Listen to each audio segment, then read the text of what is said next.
Imagino que já terminou de implementar a sua estratégia. Agora só falta ajustar quais são os parâmetros dos indicadores e a gestão de risco da sua estratégia. Vai usar stop? Qual o tamanho do stop? Qual o tamanho do alvo? Você sabe que tem duas formas de fazer isso. A primeira é bem simples, eu vou te mostrar. Você pega isso aqui. Tá aqui, ó. Média aritmética de 9 e 21 períodos.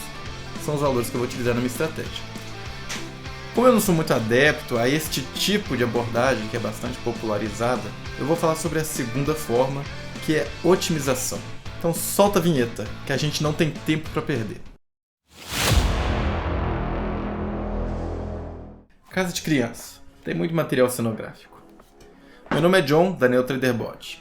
Você que está aqui no canal já viu que nós falamos sobre lógica de programação, sobre aspectos da linguagem NTSL, aspectos do Profit Chart, já implementamos indicadores, já implementamos robôs, regras de coloração e eu até já te apresentei um roteiro de como realizar ajustes no código-fonte da sua estratégia. Espero que tenham percebido que nós estamos pavimentando uma base de conhecimento, abordando de maneira sequencial todas as etapas do processo de criação de uma estratégia automatizada.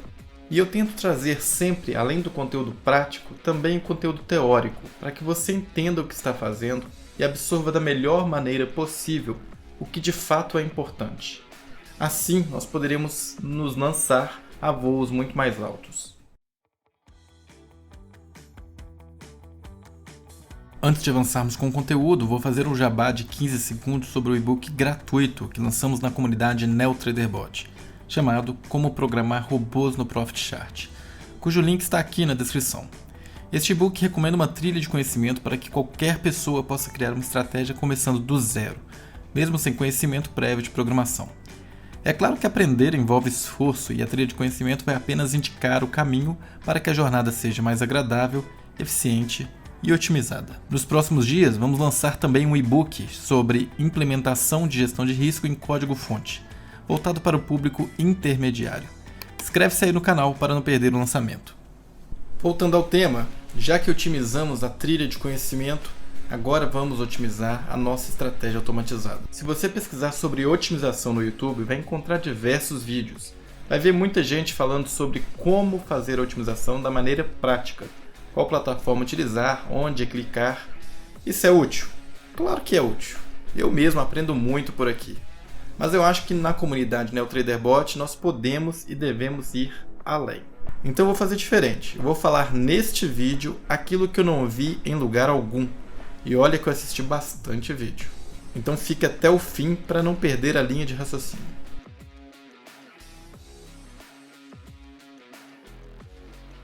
Otimização é uma área da matemática aplicada que busca obter a melhor solução, de acordo com determinado critério, dentre as alternativas possíveis. Percebam que nós não estamos falando de problemas que podem ser modelados por equações matemáticas, que podem ser resolvidos por cálculo diferencial.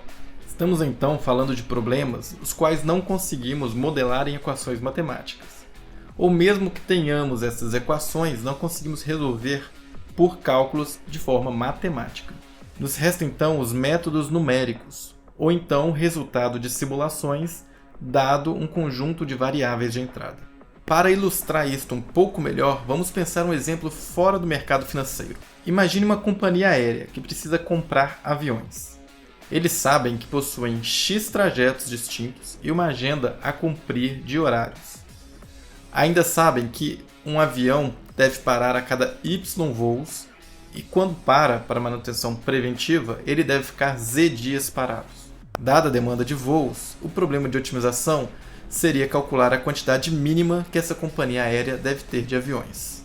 É um problema complexo. Percebam que nós temos algumas restrições, como por exemplo os trajetos, a agenda de voos, os horários destes voos, o intervalo entre voos para poder fazer manutenção preventiva e o tempo de parada. Temos também o dado de entrada, que seria a demanda por voos em cada trajeto. Podemos criar um modelo tão complexo quanto desejarmos, tentando trazer o mais próximo da realidade. O que vai contrabalancear isso é o custo computacional.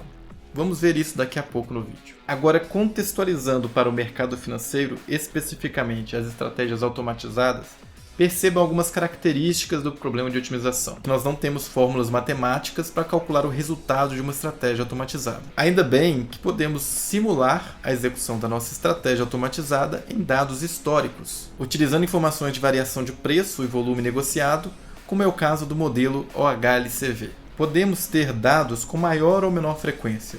Poderíamos utilizar dados de book de ofertas, ou até mesmo das ordens executadas, do tipo de ordem, se é limitada, se é agressora. O que vai determinar a complexidade do nosso modelo de simulação é o custo computacional e a disponibilidade de dados. Espero que estejam me acompanhando. Agora vamos formalizar alguns conceitos para poder seguirmos adiante.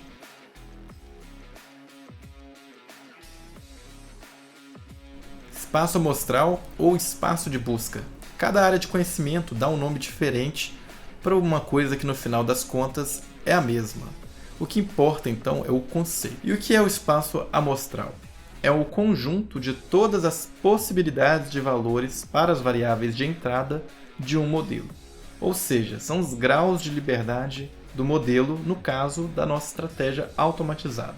E para cada possibilidade de variáveis de entrada, quando aplicamos nosso modelo, nós teremos um resultado diferente em virtude das operações que serão realizadas. Vamos ilustrar um pouco mais sobre o espaço amostral. Do lado esquerdo, nós temos os parâmetros de indicadores, a quantidade de períodos, tipo de média, gatilho de indicadores. Temos também a gestão de risco, que pode ser representada pela técnica de stop loss que vamos utilizar, vai ser um stop fixo ou um stop móvel. Quais são os parâmetros do stop? Qual o valor do break-even? Qual o gatilho do stop móvel? Qual o passo do stop móvel? Qual que vai ser a referência para a atualização do stop? O preço de fechamento ou o preço máximo? E o alvo da operação vai ser dado em ticks ou a relação de risco-ganho? O alvo será 3 vezes maior do que o stop loss. Do lado direito, nós temos o resultado da simulação, representado por métricas de desempenho. E o que une o lado esquerdo, que são os graus de liberdade da estratégia, ao resultado da simulação representado pelas métricas de desempenho? É o modelo de simulação, que pode ser um modelo de simulação OHLCV com barra fechada ou tick a tick. E as restrições da simulação são dadas tanto pela estratégia quanto pelo modelo de dados utilizado na simulação. Então percebam que as variáveis de entrada podem ser de tipos diferentes. Podem ser números inteiros, por exemplo, a quantidade de períodos de uma média. Podem ser números com casa decimal, por exemplo, a sensibilidade de um indicador de topos e fundos. Podem ser até dados categóricos, por exemplo, a opção de utilizar ou não uma estratégia de stop. E por que eu estou falando disso? Para introduzir um assunto muito importante, que é calcular o tamanho do espaço amostral. E o tamanho do espaço amostral está diretamente relacionado ao esforço computacional necessário para se resolver um problema de otimização.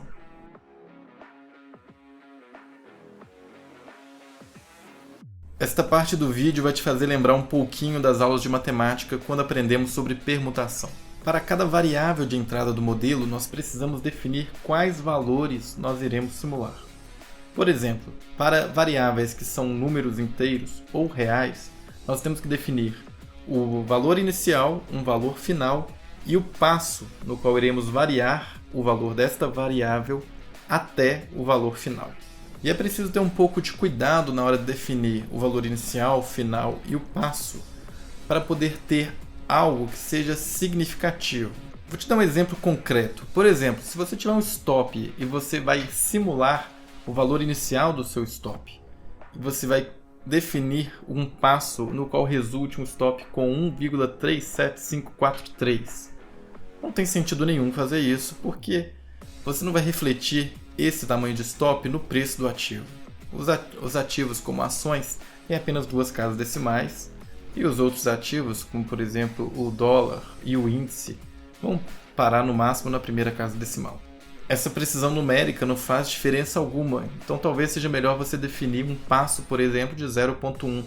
Você vai definir o seu stop com o valor inicial de 0,5 e o valor máximo de 1,5%, e vai variar de 0,1 entre 0,5 e 1,5. Ou poderia também variar isto em relação à quantidade de ticks. Você vai começar, por exemplo, com 5 ticks até 70 ticks, variando de 5 em 5 ticks. O que eu quero dizer com isso é que nós precisamos definir o espaço amostral para cada variável de entrada. Em seguida, nós vamos multiplicar a quantidade de valores possíveis para cada variável de entrada, ou seja, realizar a permutação, para encontrar o tamanho do nosso espaço amostral. Para fixar melhor esta ideia, vamos fazer um exemplo. Vamos pegar aquela estratégia de cruzamento triplo de média e vamos trabalhar calculando o espaço amostral dela. Para o cálculo do tamanho do espaço amostral da estratégia de cruzamento triplo de média, podemos supor 4 graus de liberdade, o tipo das médias utilizadas e a quantidade de períodos da média rápida, intermediária e lenta. Quais são as possibilidades do tipo de média? São 3. Podemos utilizar médias aritméticas, exponenciais ou de Wallace-Wilder. Para a quantidade de períodos da média rápida, podemos escolher variar o valor entre 3 a 15 com um passo de 1 unidade. Para a média intermediária, podemos escolher variar de 5 a 30 com passo de 1 e para a média lenta, 8 a 50 com passo de 1. Temos então 13 possibilidades para a média rápida, 26 para a média intermediária e 43 para a média lenta. Se multiplicarmos então a quantidade de possibilidades de cada grau de liberdade, teremos, ao final das contas, 43.602 possibilidades diferentes de combinação destes graus de liberdade, dos valores destas variáveis de entrada. Mas precisamos também calcular a quantidade de possibilidades relacionadas à gestão de risco, ou seja, a quantidade de combinações de stop loss e alvo. Vejam na tabela abaixo que nós podemos separar em 3 situações. Uma gestão de risco baseada em stop fixo, sem break-even, uma gestão de risco baseada em stop fixo com break-even, ou uma gestão de risco baseada em stop móvel discreto. No modelo com stop fixo sem break-even, a quantidade de ticks do stop inicial poderá variar de 5 a 50 com um passo de 5 ticks, resultando então em 10 possibilidades diferentes. Se utilizarmos o stop fixo com break-even, teríamos 2 graus de liberdade. A quantidade de ticks do stop inicial, assim como o primeiro modelo de stop, e o tamanho de break-even em ticks, que pode variar de 15 a 60 com um passo de 5 ticks, resultando então em 10 possibilidades. 10 vezes 10 totaliza 100 possibilidades para esse tipo de gestão de risco. Por último, o stop móvel discreto. Nós temos 3 graus de liberdade. A quantidade de ticks do stop inicial, variando de 5 a 50 com um passo de 5, dando um total de 10 possibilidades. O tamanho do passo para atualização do stop, variando de 10 a 50 com um passo de 10, totalizando 5 possibilidades. E a quantidade de ticks atrás do preço de fechamento, variando de 10 a 30 com um passo de 5, resultando em 5 possibilidades. Para essa forma de gestão de risco, nós teríamos então 250 possibilidades. O tamanho do espaço amostral pode então ser calculado multiplicando-se a quantidade de possibilidades dos parâmetros dos indicadores utilizados na estratégia vezes a soma das possibilidades para cada modelo de gestão de risco. Então seria 43.602 vezes 10 mais 100 mais 250, totalizando 15.696.720 possibilidades. Observem que na permutação tem algumas combinações de parâmetros que não fazem sentido. Por exemplo, eu não posso ter uma quantidade de períodos para a média rápida superior à quantidade de períodos de uma média intermediária ou de uma média lenta. Então a quantidade de possibilidades viáveis é menor do que o valor que calculamos. Encare este valor como um teto. Vamos supor então, apenas por simplificação, para não entrar em muitos detalhes de matemática, que 50% do teto resultam em possibilidades viáveis. Estaríamos falando ainda de 7.800.000 possibilidades a serem simuladas. É um número bem grande ainda, né? Vamos imaginar que nosso computador gaste 3 segundos para processar uma simulação. E para armazenar o resultado da simulação, como você faria? Seria manual? Você iria clicar e jogar para uma planilha Excel? Ou ia ser de forma automatizada? Isso aí ainda aumentaria este tempo para cada simulação. Vamos supor que vai ser feito de forma automatizada e que não vai se gastar nenhum tempo além desses 3 segundos. Se fôssemos rodar então 7.800.000 possibilidades, gastando 3 segundos em cada execução, levaríamos aproximadamente 270 dias de processamento utilizando apenas um computador. Isso não é viável, né, gente? Não tem como fazer isso. O que eu quero deixar claro com este exemplo é que nós precisamos ser bastante criteriosos com a definição do tamanho do espaço amostral. Infelizmente, nós não temos computadores e nem tempo suficiente para rodar tanta simulação, e talvez nem faça sentido tantas possibilidades.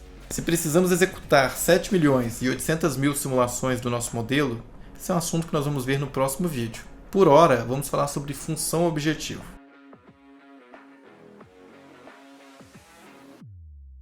Função objetivo, função de custo, função de utilidade é a mesma coisa, é apenas uma fórmula que nós tentaremos otimizar. Ou seja, tentaremos obter o valor máximo ou mínimo. No final das contas, queremos descobrir quais são as variáveis de entrada que resultam no valor máximo ou mínimo dessa função objetivo. Poderíamos, por exemplo, definir que queremos otimizar o lucro líquido da estratégia, ou seja, maximizar o lucro líquido. Ou talvez a taxa de acerto, maximizar a quantidade de operações que nós acertamos. Ou então maximizar a relação risco-ganho, a média de lucro das operações vencedoras dividida pela média de prejuízo das operações perdedoras. Ou até mesmo minimizar o drawdown da estratégia, ou seja, o decaimento máximo do patrimônio durante a execução da estratégia. A relação das métricas mais comumente utilizadas como função objetivo estão aqui ao lado. E na descrição deste vídeo você também terá um link de acesso ao material escrito deste conteúdo, mostrando a definição de cada métrica. Imagino que você deve estar se perguntando, eu só posso otimizar uma métrica? Será que eu não posso otimizar duas? Por exemplo, eu não posso maximizar o lucro líquido e minimizar o drawdown? Sim, claro, é possível, você pode fazer isso. Se chama otimização multi-objetivo. Existem algumas técnicas para se resolver problemas de otimização multi-objetivo. Neste vídeo eu vou falar de apenas uma única opção para não estender demais o conteúdo. Uma forma de resolver uma otimização multi-objetivo seria criar como função objetivo uma equação em função das métricas desejadas com pesos atribuídos a cada métrica. Estes pesos serão importantes para ponderar quais são as métricas mais importantes e também normalizar estas métricas para comparação entre si. Por exemplo, o lucro líquido está em unidades monetárias, pode ser um valor de centenas, milhares, enquanto o drawdown, por exemplo, pode estar em percentual. Então você tem que colocar pesos diferentes para na hora que você somar essas duas métricas, você não atribua um peso excessivo ao lucro líquido. Ou seja, não vai fazer muita diferença qual vai ser o drawdown da estratégia. Então você tem que calcular um peso para o drawdown de forma que isso reflita na função objetivo a importância do drawdown e do lucro líquido. Esta é apenas uma técnica para se resolver problemas multi-objetivo. Existem outras e você pode ficar à vontade para olhar na internet que tem excelentes materiais de referência. E acabou o tempo, pessoal. Felizmente, apenas 30% do público está me acompanhando neste momento. 70% já desistiram nos primeiros 3 minutos. É estatística, né? Vamos fazer o quê? Se você ficou comigo até este momento é porque tem interesse pelo tema e vontade de aprender. Eu te parabenizo pelo esforço, porque é a única forma de se alcançar o sucesso. Infelizmente, nada vem fácil. Quando você se deparar com uma estratégia por aí, com valores já definidos para os parâmetros de entrada e indicadores, você deve pensar, como chegaram nesses valores? Baseado na explicação que você ouvir, você pode decidir se vai executar a estratégia e ver a mágica acontecer, ou se vai pegar essa estratégia e tentar otimizar em torno de um ponto de operação para verificar qual seria o potencial máximo de desempenho daquela estratégia. No próximo vídeo, vamos entrar em detalhes sobre as técnicas de otimização. Nos vemos lá. Até!